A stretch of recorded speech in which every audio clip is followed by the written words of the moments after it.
گھر پر علم اور کالا جھنڈا لگانا کیسا ہے؟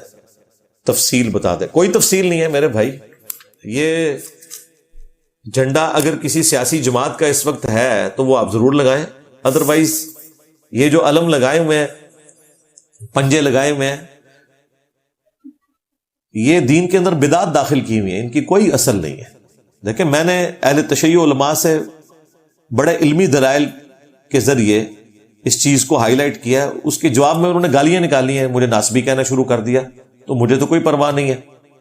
اس کی وجہ یہ ہے کہ جب ان کی پبلک میرے دلائل سنتی ہے تو وہ اپنے علماء کو کہتی ہے کہ یار اس بندے نے جو بھی بات کی وہ کتاب و سنت سے دلائل رکھے ہیں اور منطقی دلائل رکھے ہیں۔ جو شیعہ کا تورہ امتیاز تھا وہ کیا ہے کہ وہ منطقی آپ کو باتیں کرتے ہیں لاجکس کے اوپر، کتاب و سنت میں نہ بھی لکھی ہوں۔ اب میں چونکہ سارے فرقوں سے نکل کے آیا، مجھے پتا ہے کہ میں نے کس طریقے سے بات کو رکھنا ہے کہ ان کو بات سمجھ آئے۔ اب میں جب ویسے ہی بات رکھتا ہوں تو وہ جواب میں کہتے ہیں تیری پھوپھی بھی ناچ گئی سی۔ اللہ کے بندو، سوال گندم جواب چنا، یعنی وہ ہمیں کہتے ہیں کہ آپ کے سنی بھی تو یہ کر رہے ہیں۔ بھائی ہمارا کوئی لینا دینا نہیں بھائی کسی کے ساتھ، آپ ہم سے بات کریں۔ ہم نے ایک سمپل بات رکھی تھی کہ کیا رسول اللہ صلی اللہ علیہ وآلہ وسلم کا پنجہ بنا کر مولا علی نے اپنے گھر پہ کبھی لگایا تھا؟ حالانکہ اگر اس کائنات میں کوئی پنجہ ہے نا جس کی شبیہ ہونی چاہیے تھی، وہ رسول اللہ کا مبارک ہاتھ ہے، جسے اللہ تعالیٰ نے سورہ فتح میں اپنا ہاتھ قرار دیا اور کہا اے نبی جب یہ آپ کے ہاتھ پہ بیعت کر رہے تھے، یہ تو اللہ کی بیعت کر رہے تھے، ان کے ہاتھوں پر اللہ کا ہاتھ تھا۔ یعنی نبی چونکہ نمائندہ ہوتا ہے دنیا میں اللہ کا، تو رسول اللہ کا ہاتھ اللہ کا ہاتھ۔ پھر سورۃ الانفال میں اللہ تعالیٰ نے فرمایا وما رمیتا اذ رمیتا ولکن اللہ رما۔ اے نبی جب آپ نے وہ کنکریاں پھینکی تھیں، اسپیسیفکلی تو یہاں غزوہ بدر کا ذکر ہے، حنین میں بھی ہوا تھا لیکن یہاں پہ بدر کا ذکر ہے، دونوں جگہ پہ نبی علیہ السلام نے جب ایک مٹھی بھر کے کافروں کی طرف پھینکی تو ان کی آنکھوں میں جا کے لگی اور مسلمانوں کو فتح ہو گئی۔ تو یہ کنکریاں آپ نے نہیں پھینکی تھی، یہ ہم نے پھینکی تھی جبکہ آپ نے پھینکی تھی۔ دیکھیں الفاظ، تو نبی علیہ السلام کا ہاتھ تو اللہ کا ہاتھ تھا۔ مولا علی 5 سال تک کوفے میں رہے، کبھی آپ نے اپنے گھر پہ یا کوفے کی جامع مسجد جو آپ کا ہیڈ آفس تھا اس میں کوئی پنجہ بنوا کے رسول اللہ کا تو نہیں لٹکایا۔ تو میرے بھائی بعد کے جو پنجے آپ نے بنا لیے، یہ دین میں خود سے چیزیں داخل کی ہوئی ہیں۔ یہ میں نے لاجیکل جواب دیا تھا، منطقی جواب۔ اب اس کا تو جواب کوئی نہیں، جس طرح بریلیوں کے پاس کوئی جواب نہیں جب وہ کہتے ہیں جی ہم میلاد کا جلوس نکالتے ہیں تو نیکی کا کام ہے۔ حضرت جبرائیل نے بھی نکالا تھا، بھائی حضرت جبرائیل کے بعد تو آپ نے نکالا ہے۔ 800 سال کے بعد وہ ایک مملوک سلطنت کا، وہ ایوبی ڈائنسٹی سے ایک بادشاہ تھا الملک المظفر، اس نے یہ بدعت شروع کی تھی 7ویں صدی ہجری کے اندر۔ پہلے 700 سال کے مسلمانوں کو تو نہیں پتا تھا کہ اس طریقے سے بھی میلاد منانا ہے، وہ تو روزہ ہی رکھا کرتے تھے پیر کا، جو صحیح مسلم میں حدیث ہے فیہ ولدت وفیہ انزل علیہ، میں پیر کا روزہ اس لیے رکھتا ہوں کہ اس دن میں پیدا ہوا، اس دن مجھ پہ پہلی وحی نازل ہوئی۔ حضرت جبرائیل نے کون سا جلوس نکالا تھا؟ چلے نکالا تھا تو حضرت ابوبکر نے کون سا نکالا، عمر نے، عثمان نے، اور سب سے بڑھ کر حضرت علی جو تینوں خلفاء کے ساتھ رہے۔ اگر 3 خلفاء کو کوئی حدیث نہیں ملی تھی، حضرت علی تک تو پہنچ گئی تھی۔ تو کوفے میں جو 5 سال مولا علی رہے،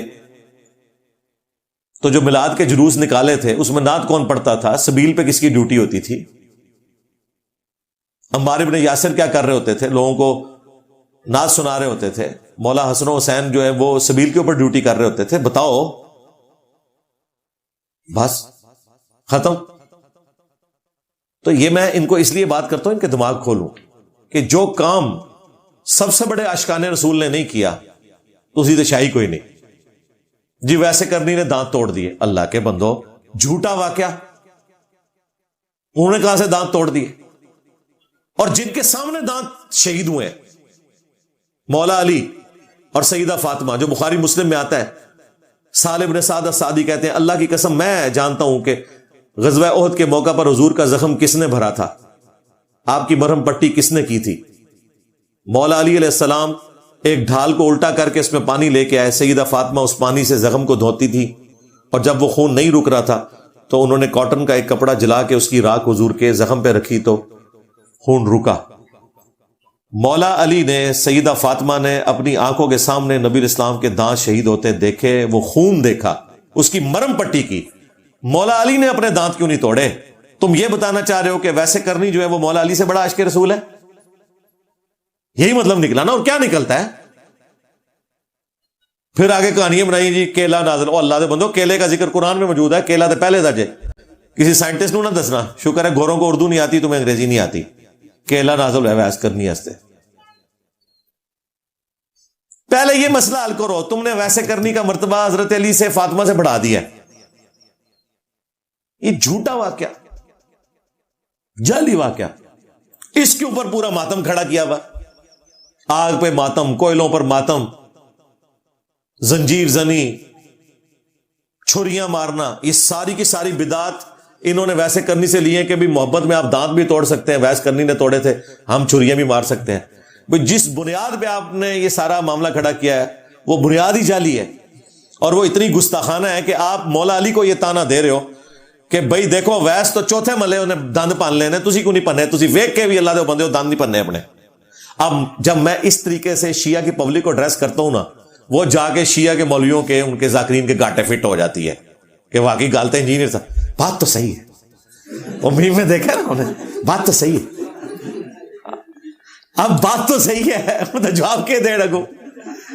اگر وہ کہتے ہیں کہ حضرت ویسے کرنی نے کام ٹھیک کیا تھا تو لوگ کہتے ہیں پھر مولا علی نے کیوں نہیں کیتا؟ عشق تے پھر ایسی کہ مولا علی بھی پندے دان، تو کیا ویسے کرنی زیادہ عاشق رسول تھے؟ اب یہ بھی نہیں کہہ سکتے، جائیں کدھر؟ بات ہی چلی ہے۔ پھر کہتے ہیں انجینئر صاحب کی بات ٹھیک ہے، تو دیکھ لو انجینئر صاحب جتھے پہ جاندے تھے نا، تو پھر ادھر اینڈ رزلٹ یہ نکلتا ہے، گالی گلوچ، کوئی علمی دلیل نہیں، کہانیاں۔ اللہ کا شکر ہے جو قرآن کے دعوے دار تھے انہیں میں نے قرآن کے دلائل کے ذریعے بات کیا، جو سنت کے دعوے دار تھے ان کو میں نے احادیث کے ذریعے اللہ کے فضل سے پچھاڑا، اور جو لوگ صرف لاجکس کے اوپر، منطق کے اوپر ادھر ادھر سے مثالیں، الزامی جواب، اینج ہوتا ہے اینج کیوں نہیں ہو گیا، انہوں نے پھر میں اینج اونج کر کے بھی لمحہ پا لیا، دیکھ لو اینج اونج ہے نا۔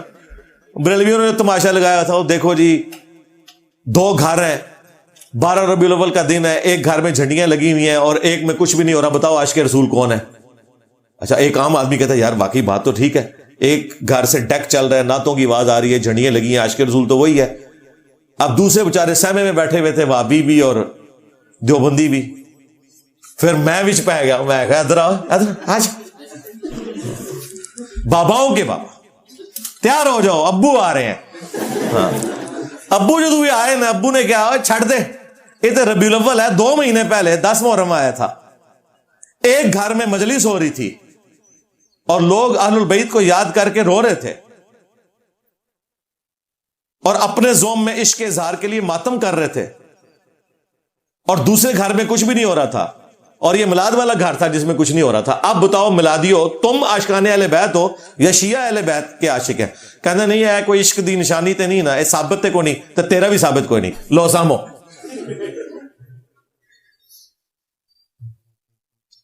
تو جس کو جو پانا فٹ ہوگا ہم کریں گے۔ ہاں ایسا رینچ ہے ساڈے کول جگہ ماسٹر کی ہے، اللہ کے شکر ہے۔ 10 محرم کے دن کالے کپڑے پہننا کیسا ہے؟ افسوس کی نیت سے نہیں، افسوس کی نیت سے نہ پہنے، ویسے آپ پہنے۔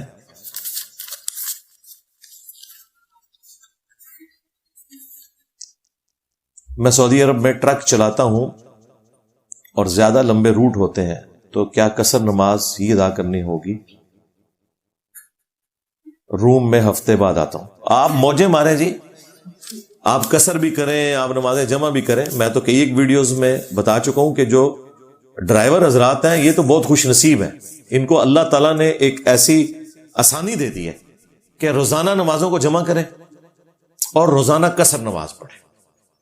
ہمارے یہاں جیلم سے پنڈی جو لوگ جاتے ہیں، ڈرائیونگ کرتے ہیں، شام کو واپس آ جاتے ہیں گھر، ٹھیک ہے، پنڈی جائیں آپ، زور اثر کے 2 فرض پڑھیں، جس وقت مرضی پڑھیں، زور کا وقت داخل ہونے سے لے کے مغرب سے 20 منٹ پہلے تک، جب آپ کا دل کرے آپ نمازوں کو جمع کر لیں، 2 فرض زور کے، 2 اثر کے، اور راستے میں واپس پہنچتے ہوئے اگر مغرب ہو جاتی ہے اور جہلم کی آپ حدود میں داخل نہیں ہوئے تو راستے میں ہی گاڑی روک کے 3 مغرب کے فرض پڑھیں، 2 عشاء کے پڑھیں، وطر پڑھیں تو اچھی بات ہے، اگر نہیں پڑھنا چاہتے آپ کی اپنی مرضی، اور روزانہ ایسے کریں۔ چونکہ آپ 1 ہفتے بعد واپس آتے ہیں، 19 دن کے اندر اندر اگر آپ واپس اپنے کمرے میں آ رہے ہیں اور کسی دوسرے شہر میں آپ گئے ہوئے ہیں تو آپ کی کسر ہی ہوگی، اور ڈرائیور کی تو کسر ہی رہتی ہے کیونکہ وہ کہیں پر بھی نہیں رکتا، زیادہ زیادہ 2 یا 3 دن رکے گا۔ یہاں سے اگر کسی نے کراچی جانا ہے 1 مہینے کے لیے، ہے تو 19 دن سے زیادہ، لیکن کسی ایک جگہ پہ وہ 19 دن کے لیے نہیں رک رہا، تو 1 مہینے کا 3 مہینے کے لیے بھی کراچی جائے وہ کسر ہی پڑے گا۔ ہو سکتا ہے لاہور وہ رکے 1 ہفتے کے لیے، پھر اگلے کسی شہر 1 ہفتے کے لیے، کسی ایک جگہ کے اوپر جہاں آپ 19 دن کے لیے رکیں گے صرف وہاں پہ نماز پوری ہوگی، باقی جو راستے میں آپ پڑھیں گے وہ کسر ہوگی اور جمع بھی ہوگی۔ موجہ مارو۔ کیا فرض نماز کے لیے اقامت کہنا ضروری ہے اگر اکیلے نماز پڑھ رہے ہو؟ ضروری تو نہیں، لیکن افضل ہے، سنت عمل ہے۔ جتنی دفعہ آپ جماعت کروائیں اقامت کہیں، اکیلا بھی جب نماز کوئی پڑھے فرض تو اقامت کہہ لیں اور جماعت کی طرح نماز پڑھیں۔ اگر کوئی شخص جماعت سے رہ گیا، اسے جماعت نہیں مل رہی، کوئی اور بھائی بھی نہیں، تو اکیلا جماعت کروا لے۔ سنن نسائی میں حدیث ہے، تیرے رب کو اس گڈریے پہ بڑا پیار آتا ہے جو پہاڑ کی چوٹی پر اکیلا اذان اور اقامت کہہ کر جماعت قائم کرتا ہے۔ اکیلا بھی جماعت۔ اب جو لوگ پہاڑ کی چوٹیوں پہ اپنے ریوڑ لے کے گئے ہوئے ہیں، اس طریقے سے مویشی چرانے والے جو لوگ ہیں، ظاہر ہے وہ تو مسجد میں نماز نہیں پڑھ سکتے، انہوں نے تو وہیں نماز پڑھنی ہے، ان کی تو روزانہ پھر جماعت رہ جائے گی، تو وہ اکیلے جماعت قائم کریں گے۔ اس کا طریقہ یہ ہے کہ جس طرح امام نماز پڑھتا ہے اس طرح آپ نماز پڑھیں گے۔ اذان بھی کہیں، گھر میں تو اذان کی ضرورت نہیں، یا تو مسجد میں اذان ہو رہی ہے، گھر میں صرف اقامت کہہ لیں، اقامت کہیں، اس کے بعد اللہ اکبر اونچی آواز سے کہہ کے نماز شروع کریں۔ جس طرح امام نماز بڑھاتے ہوئے قرات کرتا ہے اونچی آواز میں، مغرب عشاء اور فجر میں آپ بھی اونچی کریں، اور ظہر اثر میں آہستہ کریں، اور تکبیر جو انتقال ہے ایک رکن سے دوسرے میں منتقل ہونے والی، وہ اونچی آواز سے اس طریقے سے پڑھیں تو آپ کو ثواب ملے گا۔ گناہ کو چھوڑنے کی مسلسل عادت کیسے بنائیں؟ اس میں میں پہلے ڈسکشن کر چکا ہوں، اچھی صحبت سے، قرآن پڑھنے سے، اور کوئی تیسرا طریقہ نہیں ہے۔